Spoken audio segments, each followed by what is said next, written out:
Hello বন্ধুরা, সবাই কেমন আছেন? আশা করি সবাই খুব ভালো আছেন। আমিও ভীষণ ভালো আছি, কারণ আজকে চলে এসেছি বাজার। আর বাজারে একটু কেনাকাটা করবো। তাই এখানে আমি সাহিলের জন্য পাঞ্জাবি দেখছিলাম। পাঞ্জাবিটা কিনবো না, এখন হচ্ছে একটু ভিডিও করে ওকে পাঠাবো, তারপরে যেটা বলবে সেটা কিনবো। তো সাহিলের বাবা যতক্ষণ একটু ভিতরে কেনাকাটা করতে ঢুকেছে, ততক্ষণ আমি একটু ঘুরে ঘুরে দেখছি, কারণ তাড়াতাড়ি বাড়ি ফিরতে হবে। আর আমি আজকে যেগুলো টুকিটাকি কেনাকাটা করবো, তো সেগুলো আমি আজকে দেখাবো না, দেখাবো কাল, ঠিক আছে? বাজার থেকে কি কি কিনলাম সেগুলো দেখাই। জানেন সবাই, বাড়িতে আমাদের কাজ হচ্ছে, তো যতটা কম করে কেনা যায়, বুঝতে পারছেন, যতটা কম করে কেনা যায় আর কি। তো দেখেন, একদমই কম কম কিনেছি। এখন সবার কেনা হয়ে ওঠেনি, তো যেগুলো কিনেছি সেগুলো দেখেন। এইখানে আছে পাঞ্জাবি। তো এই যে এটা হচ্ছে সাহিলের বাবার পাঞ্জাবি, ঠিক আছে? আর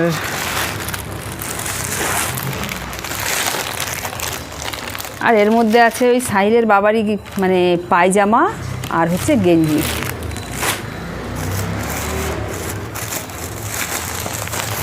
আর এখানে আছে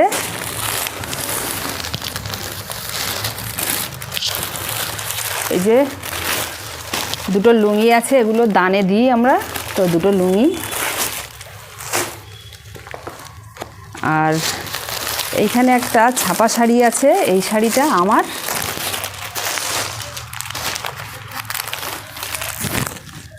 তো শাড়িটা কেমন হয়েছে বন্ধুরা, কমেন্ট বক্সে কমেন্ট করে জানাবেন, ঠিক আছে? এটা আমার শাড়ি, ঈদের দিন পরবো।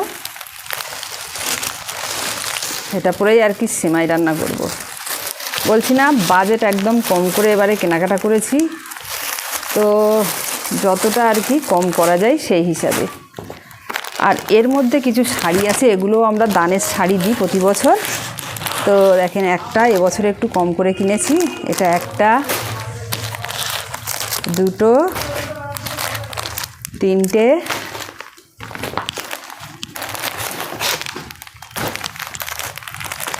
চারটে, সব সুতির ছাপা শাড়ি। পাঁচটা, ছটা। তো এবারে 6টা শাড়ি কিনেছি। আর এই কালো শাড়িটা কেন কিনেছি, একজন আমাকে বলেছে যে আমাকে কালো শাড়ি দেবে, তার জন্য কালো শাড়ি কিনেছি। আর সাহিলের এখন কেনাকাটা হয়নি, আর আমার শাশুড়িরও কেনাকাটা হয়নি, ওগুলো হচ্ছে আজকে কিনতে যাব। শাশুড়ি যেহেতু অনেক অসুস্থ, এখন আর শাড়ি পরতে পারে না, তো ওনার জন্য দুটো নাইটি কিনবো। আর ওর বাবাও এই যে দুটো চটিও কিনেছে।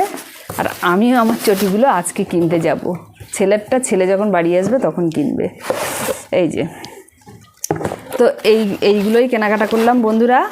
তো আমার এই ভিডিওটা আপনাদের কেমন লেগেছে কমেন্ট করে জানাবেন। আর যেগুলো কেনাকাটা করতে বাকি আছে সেগুলো আবার আজকে যাব, যেটুকু কেনাকাটা বাকি আছে। তো এবারে ঈদে একদমই চেপে চেপে যেটুকু না করলে নয় সেগুলোই করেছি, আর আদার্স কেনাকাটা কিছুই করব না। তো আপনাদের আমার এই ভিডিওটা কেমন লেগেছে কমেন্ট করতে কিন্তু ভুলবেন না।